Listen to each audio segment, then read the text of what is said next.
Good morning everyone. આપણે chapter number 9 જૈવિક અણુઓ સ્ટાર્ટ કર્યું હતું.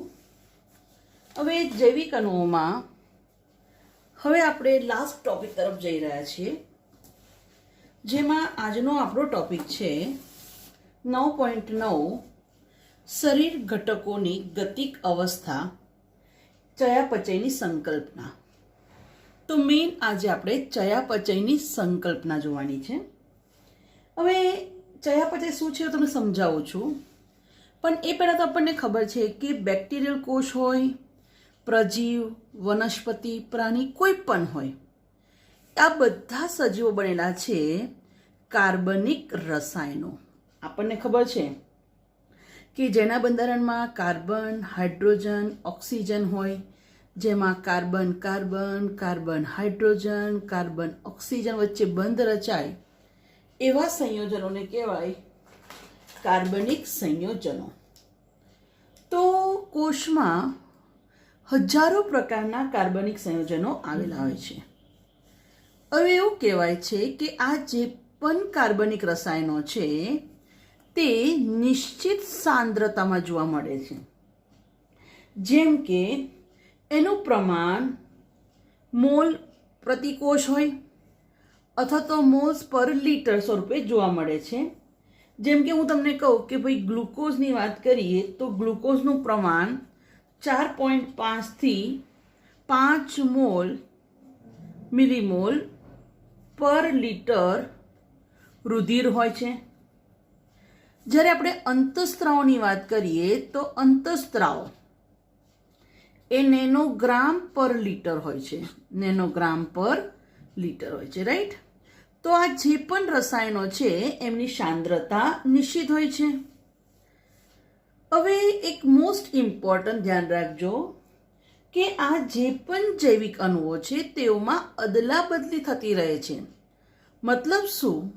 તો તેઓ સતત બીજા નવા જૈવિક અણુઓમાં પરિવર્તિત થતા રહે છે અને બીજા જૈવિક અણુઓના જોડાવાથી બનતા રહે છે. તમને એક સિમ્પલ ફોર્મમાં સમજાવી દઉં કે જસ્ટ લાઈક તેઓમાં અદલા બદલી થતી હોય છે. તો મતલબ સમજી લો કે કોઈ એ સંયોજન છે તો એ ફેરવાય બીમાં, તો બીનું રૂપાંતર થશે સીમાં, રાઈટ. તો તેઓ સતત પરિવર્તિત થાય છે. પણ ધારો કે ડી બને છે, ડીમાંથી બને છે એ, તો જોયું કે એ બન્યો ડીમાંથી, પણ એ બનાવે છે બી, બી બનાવે છે સી. તો અહીંયા સતત અદલાબદલી થાય છે અને સતત નવા જૈવિક અણુઓમાં પરિવર્તિત થાય છે.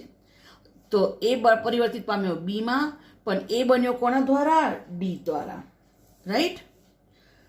તો મોસ્ટ ઇમ્પોર્ટન્ટ સજીવોમાં નિર્માણ અને વિખંડનની જે રાસાયણિક પ્રક્રિયાઓ છે એ સતત થાય છે, રાઈટ. તો નિર્માણ થાય અથવા તો વિખંડન થાય, જેને શું કહીએ છીએ? રાસાયણિક પ્રક્રિયાઓ. અને આ રાસાયણિક ક્રિયાઓને શું કહેવાય? ધ્યાન રાખજો, ચયાપચય, રાઈટ. તો સજીવમાં આ જે પણ રાસાયણિક ક્રિયાઓ થાય છે, જેમાં કેટલાક અણુઓનું નિર્માણ થાય, કોઈકનું વિખંડન થાય. વિખંડન થવું મતલબ તૂટવું. તો એ રાસાયણિક ક્રિયાને કહેવાય ચયાપચય. શું કહેવાશે એને? ચયાપચય, બરાબર. હવે ઇન શોર્ટ આપણે તો ખબર પડી જ ગઈ કે બધી જ રાસાયણિક ક્રિયાઓ એના દ્વારા શું થાય છે? જૈવિક અણુઓનું રૂપાંતર થાય છે. શું થાય છે? આ રાસાયણિક ક્રિયાઓ દ્વારા જૈવિક અણુઓનું રૂપાંતર થાય છે. હવે આગળ જોઈએ કે કેવી રીતે જૈવિક અણુઓ બને છે રાસાયણિક પ્રક્રિયાઓમાં. તો આ રાસાયણિક પ્રક્રિયાઓમાં ક્યારેક શું થાય તો કે છે, આપણી બુકમાં ઉદાહરણ આપ્યું છે કે ભાઈ એમિનો એસિડમાંથી CO2 નું દૂર થાય. તો તમને સમજાવી દો કેવી રીતે એમિનો એસિડમાંથી CO2 દૂર થાય અને એ શું બને? એમાઇન બને. એમિનો એસિડમાંથી CO2 દૂર થાય તો એ બને છે એમાઇન, રાઈટ. તો એમિનો એસિડમાંથી CO2 દૂર થાય તો એમિનો એસિડ ફેરવાય છે એમાઇનમાં, બરાબર. કેવી રીતે? તો જુઓ, એક એક્ઝામ્પલ આપું છું, સમજી લો કે આ છે એક એમિનો એસિડ. એમિનો એસિડની રચના આપણને ખબર છે, 1 એમિનો જૂથ, 1 કાર્બોક્સિલિક જૂથ. તો આ છે એમિનો એસિડ. હવે આ એમિનો એસિડમાંથી CO2 જૂથ દૂર થાય. તો જ્યારે CO2 દૂર થાય તો હવે બનશે એમાઇન. શું બની જાય? એમાઇન. રાઈટ? તો એમિનો એસિડમાંથી CO2 દૂર થાય તો બને એમાઇન. બરાબર? ઓકે. એવી જ રીતે ન્યુક્લિયોટાઇડનો બંધારણીય ઘટક હોય, એમાંથી એમિનો દૂર થાય. બરાબર? હવે આપણે શીખી ગયા છે કે ભાઈ પ્યુરિન અને પિરિમિડિનનું બંધારણ. બરાબર? તો સમજી લો કે અહીંયા એમિનો જૂથ છે. જો આ એમિનો જૂથ દૂર થઈ જાય તો પછી એ એડેનાઇનનું બંધારણ રહેતું નથી. રાઈટ? હવે જસ્ટ લાઈક તમને ખબર છે કે ચલો 2,6-ડાયઓક્સી પિરિમિડિન, તો જસ્ટ ખાલી આવું હોય તો બંધારણ અલગ, પણ આ જ રચનામાં તમને ખબર છે કે જો અહીંયા મિથાઇલ આવે, બરાબર, તો પણ રચના બદલાઈ જાય. રાઈટ? તો તમે જોઈ શકો છો કે યુરેસિલ, થાઇમિન બંધારણમાં માઇનોર ફરક છે, પણ કોઈક ઘટક ઉમેરાયો, રાઈટ, અથવા તો પ્યુરિનના બંધારણમાંથી એમિનો દૂર થયું તો પણ એની રચના બદલાઈ જશે. સેમ એવી રીતે તમને ખબર છે કે ભાઈ polysaccharide, glucose, glucose, glucose, glucose, તો આખી લાંબી શૃંખલા હોય તો સ્ટાર્ચ બનાવે, પણ જો તમે એને તોડો અને જો ગ્લુકોઝ અને ગ્લુકોઝ હશે તો એને માલ્ટોઝ કહેવાશે, ડાયસેકેરાઇડ. અને એમાં પણ જો પાછો એકલો ગ્લુકોઝ હોય તો એને કહેવાય મોનોસેકેરાઇડ. તો જુઓ, ગ્લુકોઝનો એક જ અણુ હોય તો મોનોસેકેરાઇડ, ગ્લુકોઝના 2 અણુ ભેગા થાય તો બનાવે ડાયસેકેરાઇડ, બધા બહુ અણુઓ ભેગા થાય તો બનાવે પોલિસેકેરાઇડ. બરાબર? તો આ થયા ઉદાહરણ અણુઓ ઉમેરવાના અને દૂર થવાના. તો મેં તમને હમણાં જ કીધું એક્ઝામ્પલ કે જો ડાયસેકેરાઇડ છે તો એમાંથી ગ્લાયકોસિડિક બંધ તૂટે તો સરળ અણુઓમાં રૂપાંતર થાય. હવે આપણને એ પણ ખબર છે કે જ્યારે કાર્બોદિતની વાત કરીએ તો એમાં કયો બંધ હોય? ગ્લાયકોસિડિક બંધ. કયો બંધ હોય? ગ્લાયકોસિડિક બંધ. રાઈટ?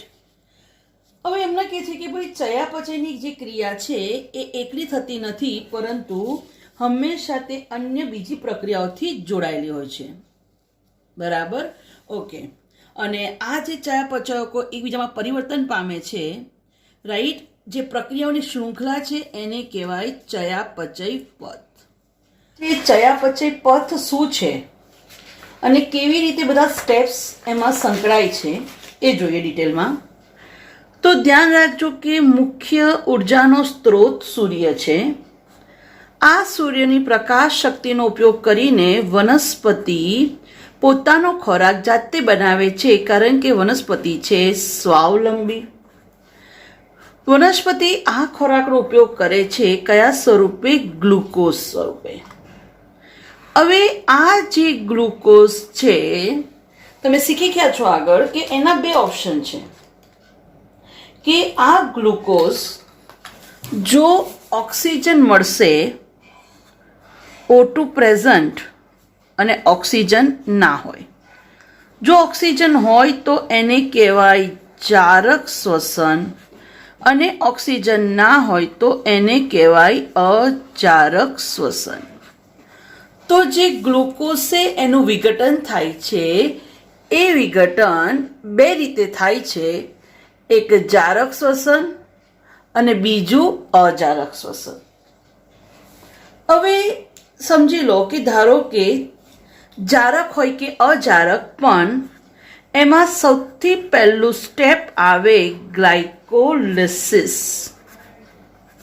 તો આ ગ્લાયકોલિસિસ કોમન છે. જારક શ્વસન હોય કે અજારક, ગ્લાયકોલિસિસ કોમન છે.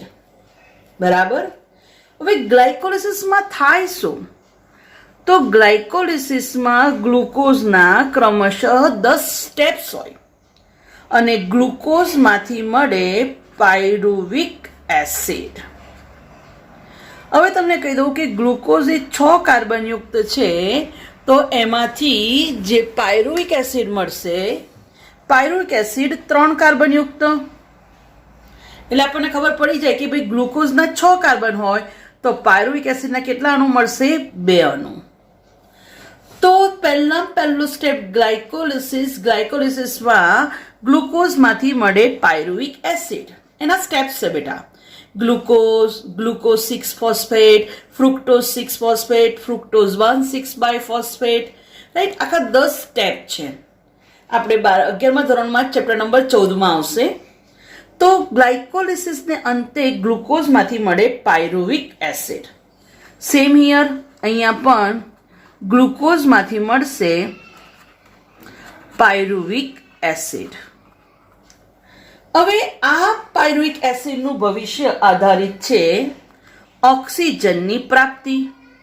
તો રિયલીમાં જો અહીંયા ઓક્સિજન પ્રાપ્ય હશે તો હવે થશે અહીંયા most important step પાયરુવેટનું oxidation.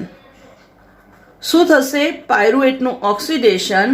પાયરુવેટનું oxidation જે સ્ટેપ દ્વારા થાય એને કહેવાય TCA ચક્ર, અથવા એને જ કહેવાય ક્રેબ્સ ચક્ર, અથવા એને જ કહેવાય સાઇટ્રિક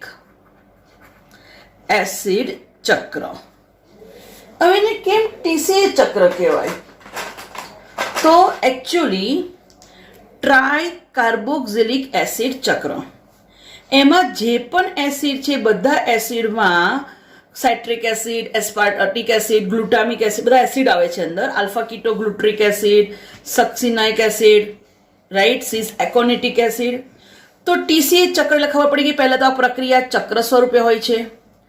એમાં જેટલા એસિડ હોય છે એમની રચનામાં કાર્બોક્સિલિક જૂથ 3 હોય છે, એટલે એને કહેવાય ટ્રાય કાર્બોક્સિલિક એસિડ ચક્ર. આની શોધ ક્રેબ્સ નામના વૈજ્ઞાનિકે કરી હોવાથી એને ક્રેબ્સ ચક્ર કહેવાય. અને પ્રથમ નિપજ, ક્રેબ્સ ચક્રમાં પ્રથમ જે નિપજ મળે છે, બરાબર, એ સાઇટ્રિક એસિડ હોવાથી આને કહેવાય સાઇટ્રિક એસિડ ચક્ર. બરાબર. તો જારક શ્વસન તમારે ખાલી એટલું સમજવાનું છે કે જારક શ્વસનનો પહેલો તબક્કો ગ્લાયકોલિસિસ, બીજો તબક્કો ક્રેબ્સ ચક્ર, ત્રીજો તબક્કો એને કહેવાય ETS, ઇલેક્ટ્રોન ટ્રાન્સપોર્ટ સિસ્ટમ, અથવા એને કહેવાય ETC, ઇલેક્ટ્રોન ટ્રાન્સપોર્ટ ચેઇન. એનું જ ત્રીજું નામ શ્વસન શૃંખલા, અને એનું જ ચોથું નામ ઓક્સિડેટિવ फॉस्फोरीकरण. तो ETS को, ETC को, श्वसन श्रृंखला को આ બધા એક જ નામ છે, જેમાં ઇલેક્ટ્રોનનું વિવિધ વાહકો દ્વારા વહન થાય છે.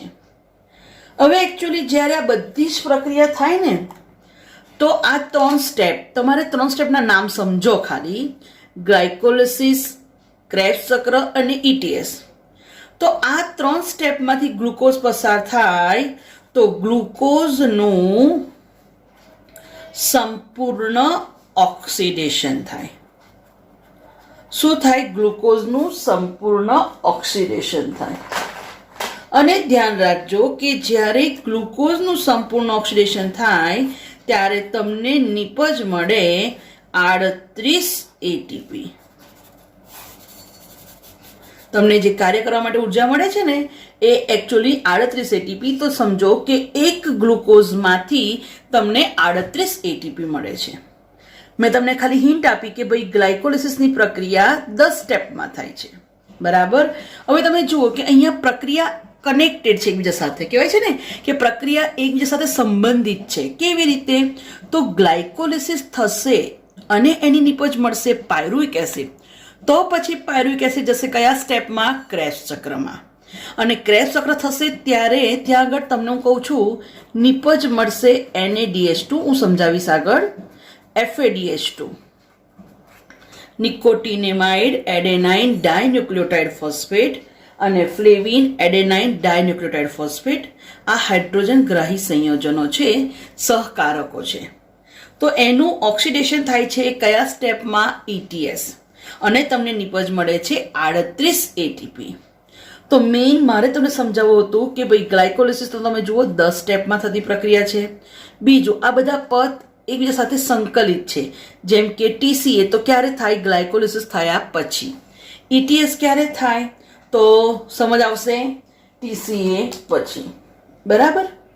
હવે બીજી વાત આવી કે ધારો કે ઓક્સિજન પ્રાપ્ય નથી. હવે જો ઓક્સિજન પ્રાપ્ય ના હોય તો તમે એને કહેશો અજારક શ્વસન. શું કહેશો? અજારક શ્વસન. તો અહીંયા આટલું તો ખબર પડી ગઈ કે ભાઈ અહીંયા પાયરુવિક એસિડનું કેવું ઓક્સિડેશન થાય? અપૂર્ણ ઓક્સિડેશન. પાયરુવેટનું કેવું ઓક્સિડેશન થાય? અપૂર્ણ ઓક્સિડેશન. હવે ખાસ ધ્યાન રાખજો, જ્યારે અપૂર્ણ ઓક્સિડેશન થાય તો એને આથવન પણ કહેવાય અથવા એને ઉત્સેચન પણ કહેવાય. તો તમે જેને અજારક શ્વસન કહો છો એને જ આથવન અથવા ઉત્સેચન પણ કહી શકાય, જેને તમે અજારક શ્વસન કહો છો. હવે દેખો સ્ટુડન્ટ્સ કે આ જે અપૂર્ણ ઓક્સિડેશન થાય તો બે વસ્તુ છે.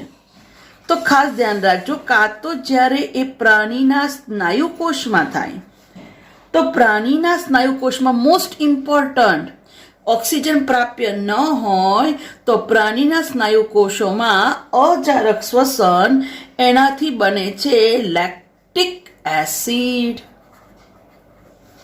બરાબર. અને જ્યારે લેક્ટિક એસિડ બને છે અજારક શ્વસન દ્વારા તો એને કહેવાય લેક્ટિક એસિડ આથવન. બરાબર.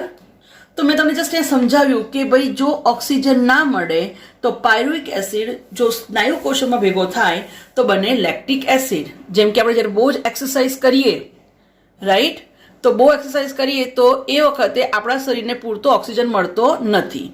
તો આવા વખતે આપણા શરીરમાં શું થાય છે? અજારક શ્વસન. અને જ્યારે અજારક શ્વસન થાય તો અજારક શ્વસનને અંતે લેક્ટિક એસિડનું નિર્માણ થવાને કારણે આપણે થાકી ગયા હોય એવું લાગે છે. બરાબર. અને જો યીસ્ટની વાત આવે અને કેટલાક બેક્ટેરિયા, ખાસ કરીને યીસ્ટની વાત કરીએ, યીસ્ટની વાત કરીએ ખાસ કરીને, તો યીસ્ટમાં શું બને છે? આલ્કોહોલ. યીસ્ટમાં શું મળે? આલ્કોહોલ અને CO2. અને એને શું કહેવાશે? ખાસ ધ્યાન રાખજો, આલ્કોહોલિક આથવન. આને શું કહેવાય? આલ્કોહોલિક આથવન. તો આટલી કમ્પ્લીટ ખબર પડી ગઈ હશે કે જે ગ્લુકોઝ છે, આ ગ્લુકોઝનું જે ભવિષ્ય છે એ બે વસ્તુ પર આધારિત છે, કાં તો જારક શ્વસન કાં તો અજારક શ્વસન. જો ઓક્સિજન અવેલેબલ હશે તો જારક શ્વસન, ઓક્સિજન પ્રાપ્ય નહીં હોય તો અજારક શ્વસન. ગ્લુકોઝનું જ્યારે સંપૂર્ણ ઓક્સિડેશન થાય ત્યારે ખાસ ધ્યાન રાખજો 38 એટીપી નિપજ મળે છે. પણ જો અજારક શ્વસન થાય તો અજારક શ્વસનમાં નિપજ મળે છે ફક્ત 2 એટીપી. હવે જ્યારે ગ્લુકોઝનું જારક શ્વસન થાય છે તો 3 સ્ટેપ યાદ રાખવાના. ગ્લાયકોલિસિસ. બરાબર. ગ્લાયકોલિસિસમાં તમને કીધું કે 10 સ્ટેપમાં થાય છે, થતી પ્રક્રિયા છે. પછી ટીસીએ ચક્ર, બરાબર, અને ઈટીએસ. અને તમે જુઓ કે આ પ્રક્રિયાઓ એકબીજા સાથે જોડાયેલી છે. જેમ કે ગ્લાયકોલિસિસ સાથે ક્રેબ્સ ચક્ર સાથે ઈટીએસ. બરાબર. બીજું, આ જે જારક શ્વસન છે એવી જ રીતે અજારક શ્વસન. તો જો ઓક્સિજન ના મળે તો અજારક શ્વસન. અજારક શ્વસનને આથવન અથવા ઉત્સેચન કહેવાય. જો પ્રાણીના સ્નાયુકોષમાં અથવા બેક્ટેરિયામાં, કેટલાક બેક્ટેરિયામાં અજારક શ્વસન થાય તો મળે લેક્ટિક એસિડ. જેમ કે તમને ખબર છે દૂધમાંથી દહીં બને છે, તો દહીંમાં ખરેખર કયા બેક્ટેરિયા હોય છે ખબર છે? Lactic acid bacteria. બરાબર.